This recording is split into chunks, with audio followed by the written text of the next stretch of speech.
Hey guys, hello everyone, this is Jyotsna Tiwari and welcome to Sanskriti Rozgar YouTube channel. जी हाँ बच्चा, स्वागत है आप सभी का संस्कृति रोजगार यूट्यूब चैनल पर, जहाँ पर मैं ज्योत्सना तिवारी आपकी इकोनॉमिक्स फैकल्टी आप सभी का स्वागत करती हूँ। तो जैसा कि आपको पता है भाई, एक न्यूज़ है जो काफ़ी ज़्यादा इस समय चर्चा का विषय बनी हुई थी, और वो न्यूज़ आपकी क्या है कि कहीं हम सपने देख रहे थे कि भाई इंडिया जो है वो टॉप 3 इकोनॉमी में होगा, है ना। ऐसा लग रहा था हमें, क्योंकि हम 4th में थे, तो हमें ऐसा लग रहा था कि बहुत जल्दी हम टॉप 3 में आ जाएंगे। लेकिन कहीं ना कहीं ये सपना अब टूटता हुआ दिख रहा है, स्पेशली तब से जब से आईएमएफ की रिपोर्ट आई है। आईएमएफ की हाल ही में जो रिपोर्ट आई, उसमें आईएमएफ ने ये प्रेडिक्शन लगाया है कि अब जो इंडिया है वो कौन सा, वो 6th लार्जेस्ट इकोनॉमी बन चुका है। और इंडिया की जगह अब किसने ले ली है? यूके, मतलब यूनाइटेड किंगडम ने इंडिया की जगह ले ली है। क्लियर है ना सबको? ये सारी बातें हो गई, बिल्कुल हो गई। अब लेकिन क्या क्या कारण रहे, क्या क्या रीज़न रहे कि कहाँ हम टॉप 3 के सपने देख रहे थे। कहाँ आपने ये भी सुना होगा कि भाई हर देश में इतनी सारी वॉर चल रही हैं, लेकिन इतनी सारी वॉर के बावजूद भी इंडिया जो है वो इकोनॉमी में बहुत अच्छा कर रहा है, 4th लार्जेस्ट इकोनॉमी बन चुका है। लेकिन स्थिति अचानक से इतनी खराब हो गई कि हम 6 पे आ गए। कैसे क्या चीज़ें हुई देखिएगा, ठीक है। तो यहाँ पर देखो, सबसे पहले ग्लोबल इकोनॉमिक क्या बात करते हैं, बुलेट की बात करते हैं, बुलेटिन, है ना। ग्लोबल इकोनॉमिक्स बुलेटिन आया है। अब इसकी अगर हम बात करें तो आपको पता है, यहाँ पर ये बता रहा है कि इंडिया जो है वो शिफ्ट कर चुका है 6 ग्लोबल इकोनॉमिक रैंकिंग में 6ठे नंबर पे इकोनॉमिक के मामले में, ठीक है। अब जो है इंडिया जो यहाँ पे ये गिरा है, तो इसकी वैल्यू जो इसकी रिप्लेस किसने किया है, वैल्यू तो नहीं बोलेंगे, लेकिन इसको रिप्लेस किसने किया है, तो इसको रिप्लेस किया है यूके ने। यूनाइटेड किंगडम आ चुका है 5वीं पोजीशन पे, ठीक है ना। चलिए आगे बात करेंगे। बहुत सारे रीजन है। करेंसी डेप्रिसिएशन हो गया, मतलब नॉमिनल वर्सेस वही लोकल करेंसी, इन्हीं सब का सीन है। जीडीपी का बेस ईयर चेंज हुआ इस साल, आपको पता है। पहले 2011-12 था, अब 22-23 हो चुका है, ठीक है। उसके बाद टाइट मार्जिन है। बस यही सारी चीजें हैं जिसकी वजह से ये कुछ चीजें हुई हैं। अब देखो, अगर मैं एट प्रेजेंट में बात करूं तो क्या स्थिति है, तो एट प्रेजेंट में यूएस जो है वो फर्स्ट पोजीशन पे है, चाइना सेकंड पर है, जर्मनी आपका 3rd पोजीशन पर है, जापान 4th पे आ चुका है जो कि पहले भारत था, और 5वें पे आ चुका है यूके, और इंडिया आ चुका है 6th पोजीशन पे। भारत अभी 6ठवें स्थान पर है, ठीक है। अब उसमें हम बात कर लेंगे, इंग्लैंड ने हासिल कर ली बढ़त, बिल्कुल कर ली। अब हम यहाँ पर बात ये कर लेंगे कि भाई वो टॉप 10 कौन कौन सी कंट्री हैं जहाँ की इकोनॉमिक कंडीशन जो है वो बहुत अच्छी है। वो टॉप 10 कंट्रीज कौन कौन सी हैं, ठीक है। क्लियर है सभी को? तो आगे देखिएगा, तो यहाँ पे बात करें तो इंडिया 6th पोजीशन पे हो गया। अब 7वीं पे आपका क्या हो जाता है, फ्रांस आ जाता है, 8वीं पे इटली, 9th पे रशिया, और 10th पे ब्राजील हो गया, ठीक है। तो ये हो गए टॉप 10।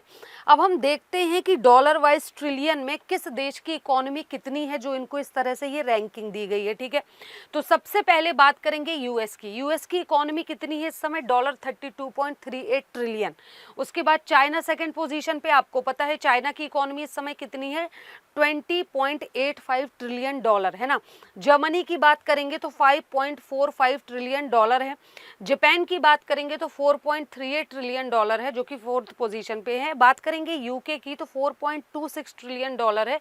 और वहीं इंडिया की अब हम बात करें तो इंडिया की जो अभी की कंडीशन है वो है $4.15 ट्रिलियन, है ना। तो ये क्या है, ये पूरी इनकी कंडीशन है जो कि बताई गई है यहाँ पर, ठीक है। सारी चीजें आगे बढ़ेंगे। अब देखो, भारत की जीडीपी में बदलाव 2026-27 में क्या कुछ हुआ, तो बात करेंगे तो $3.92 ट्रिलियन पहुंच गई, ठीक है। 27 में 26 में ये हो गया, यहाँ तक आ गई, है ना। 4.15 हम थे, सॉरी इसको आप क्या कर दो, 4.15 कर दो, है ना। ये हो गई फाइनेंशियल ईयर अच्छा फाइनेंशियल ईयर की बात हो रही है ना, तो 4.15 हो जाएगी। उसके पहले 2000 उसमें थी 26 में फाइनेंशियल ईयर की बात करें, ये स्टार्टिंग की बात हो रही है। अप्रैल में अगर हम आ जाएंगे तो अप्रैल में पर इसकी कंडीशन क्या है, ये अप्रैल 2026 है। आप इसको ना 25 कर दो, है ना। चलिए, तो एक काम करो, ये लाइन ही हटा दो आप, ठीक है।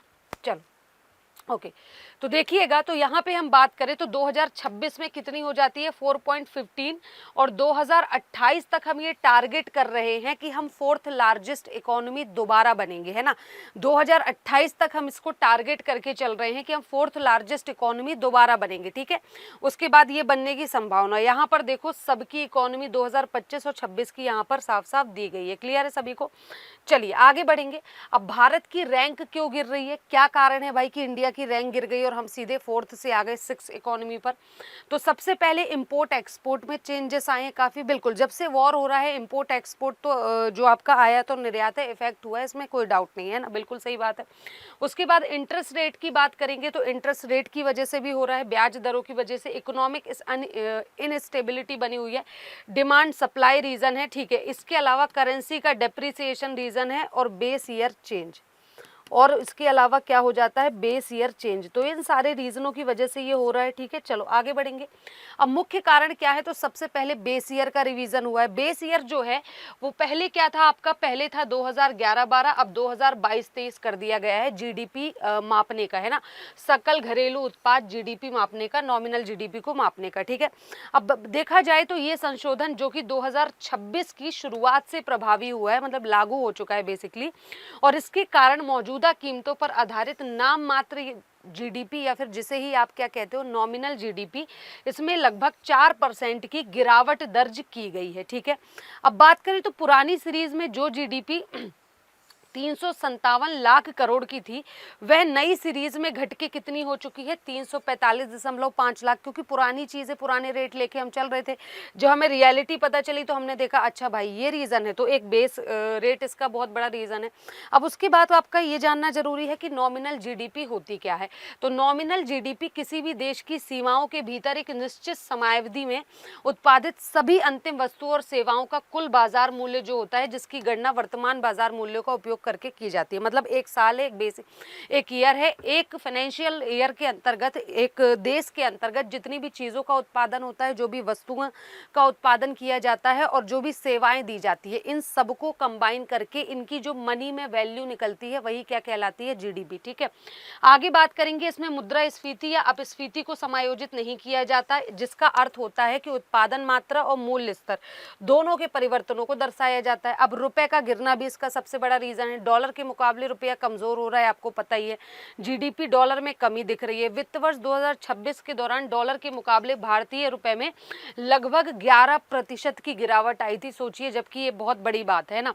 आगे बात करेंगे, अंतरराष्ट्रीय स्तर पर जीडीपी की तुलना में की जाती है, इसलिए रुपए के कमजोर होने से डॉलर के मामले में भारत की अर्थव्यवस्था का आकार छोटा हो गया। बहुत सारे न्यूज़पेपर भी यही चीजें कह रहे हैं, ठीक है। उसके बाद क्या है, ग्लोबल कंपैरिजन जो हो रहा है हमारा, ठीक है। कैसे, यूके की जीडीपी थोड़ी ऊपर निकल गई हमसे, ऑफ कोर्स वो 5वीं पोजीशन पे पहुंच चुका, हम 6ठी पे आ चुके हैं, ठीक है। उसके बाद देखिए 2026 के दौरान डॉलर के मुकाबले भारतीय रुपए की कीमत में 11% की कमी आई, ठीक है। और जीडीपी की तुलना डॉलर में की जाती है, इसलिए रुपए के कमजोर होने के मामले से अर्थव्यवस्था में कहीं ना कहीं गिरावट आई, ठीक है। अब यहाँ पे देखो 16 साल में कहाँ से कहाँ आया रुपया। देखिए 4.7% रुपया पिछले 1.5 दशक से हर साल औसतन 4 से 5% की दर से रुपए की वैल्यू हर साल गिर रही है, ठीक है। 2010-11 में हमारे रुपए की वैल्यू थी लगभग 46 रुपए, उसके बाद 2013 में हुई लगभग 59 रुपए, ठीक है। उसके बाद 2020 में कोविड आया, तब उसकी चक्कर में या उसकी वजह से आप बोल सकते हो कितनी हो गई, 74 रुपए, ठीक है। उसके बाद 2022 में रशिया यूक्रेन वॉर हुआ, उससे 75 रुपए हो गई। फिर 2023-24 में 83 रुपए, और अभी 2026 में जो ईरान युद्ध हुआ है, आप देख रहे हो क्या कंडीशन है, 94.82 और 95 भी जा चुका, मतलब अभी तक का रिकॉर्ड स्तर इसने तोड़ दिया है रुपए का, ये रहा है हमारे यहाँ। तो देखा जाए तो 2013 में फेडरल रिजर्व ने बॉन्ड खरीद कार्यक्रम करने के संकेत दिए। इससे निवेशकों ने भारत जैसे बाजारों से पूंजी निकाल ली, ठीक है, जिससे रुपया क्या हो गया था, कमजोर हो गया था। अब क्या भारत की इकोनॉमी कमजोर हुई है? नहीं, ऐसा कुछ नहीं है, भारत की इकोनॉमी इतनी भी कमजोर नहीं हुई, मतलब देखा जाए तो रैपिडली ग्रोथ कर रही है ना, हम कंटिन्यू ग्रोथ कर रहे हैं, तो हम ये नहीं बोल सकते कि हम इतने कमजोर हो गए हैं, ठीक है। 2021-25 में 8 से 8.5% थी, दुनिया की फास्टेस्ट ग्रोइंग मेजर इकोनॉमी में शामिल है, देख ही रहे हो आप, फास्टेस्ट ग्रोइंग की बात हो रही है यहाँ पे, ठीक है। अब भविष्य का अनुमान की बात करें तो संभावनाएं क्या क्या है, 26-27 में इतना होगा, 4 ट्रिलियन की इकोनॉमी बनेगी, 28 में 4th लार्जेस्ट इकोनॉमी बन जाएगी, 2031 में जर्मनी को पीछे छोड़ने की भी पूरी संभावना है, मतलब हम टॉप 3 में आ जाएंगे, ठीक है। क्लियर है सभी को? तो ये सारा 2030 तक का इन्होंने ये पूरा टारगेट रखा है, ठीक है। अब देखो, देखा जाए तो भारत की रैंकिंग में बदलाव का मतलब क्या है, इकोनॉमिक वीकनेस नहीं है, बल्कि जीडीपी को दोबारा से रिवाइज करना है, करेंसी का फ्लक्चुएशन है, ग्लोबल जो टेंशन चल रही है वो है, ठीक है। तो यही सारे इसके रीजन है। अब देखो वन लाइनर समरी की बात करें तो ये यही कह रहे हैं कि India's ranking has change due to technical and currencies issue, ठीक है। इन सब की वजह से ही इंडिया की जो है वो फिलहाल तो चेंज हो चुकी है अर्थव्यवस्था, 6 पे आ चुकी है पोजीशन, लेकिन ये हमेशा रहेगी ऐसा बिल्कुल नहीं कह सकते, क्योंकि हम जो है वो रैपिडली ग्रोथ कर रहे हैं और बहुत ही फास्ट ग्रोथ हम कर रहे हैं, राइट। तो ये सारे इसके रीज़न है। सेशन कैसा लगा मुझे कमेंट बॉक्स में ज़रूर बताइएगा। अभी के लिए बस इतना ही, और हाँ, आपके इस पर क्या विचार हैं वो ज़रूर रखिएगा। Thank you so much.